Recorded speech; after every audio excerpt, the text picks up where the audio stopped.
Pushpi class 5-এ পড়ে। ওর সব বন্ধুরাই জানে পুষ্পির মায়ের বানানো টিফিন পুরো স্কুলে সেরা। কেউ বলে তোর মায়ের আলুর চপটা যেন জাদু, কেউ বলে তোর মায়ের বানানো পাঁপড় খেলেই আমার গণিতে 1-0-1-0 হয়।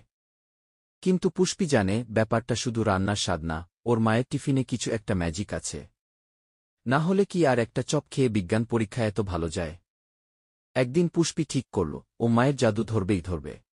সেই দিন রাতেই পুষ্পি তার ছোট ভাই বুবুকে নিয়ে একদম গোয়েন্দা শার্লক হোমসের মতো প্ল্যান করল, আমরা কাল মায়ের টিফিন বানানোর সময় লুকিয়ে দেখব। যদি ম্যাজিক থাকে ধরে ফেলব। আচ্ছা ভাইয়া, ঠিক আছে। পরদিন ভোরবেলা দুভাইবোন বিছানা থেকে চুপি চুপি নেমে রান্নাঘরের দিকে গেল। মা তখন গুনগুন করে গান গাইতে গাইতে রুটি বেলছেন। ওদের দেখে অবাক হলে না, বরং হেসে বললেন, তোমরা এত ভোরে উঠেছ? পুষ্পি চট করে বলে দিল, আজকে ক্লাসে কুইজ আছে মা, একটু আগে পড়ব। কিন্তু আসল উদ্দেশ্য ছিল মায়ের সেই টিফিন বানানোর ম্যাজিক দেখা।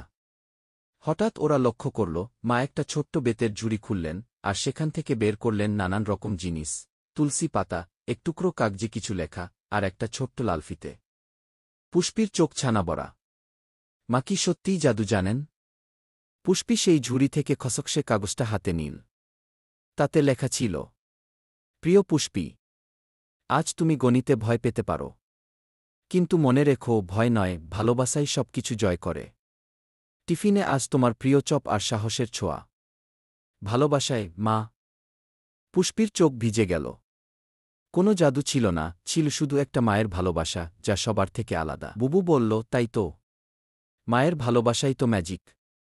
পুষ্পি মুচকি হেসে বলল, তাহলে এবার থেকে আমরাও মায়ের জন্য একটা চিঠি রাখব, রোজ।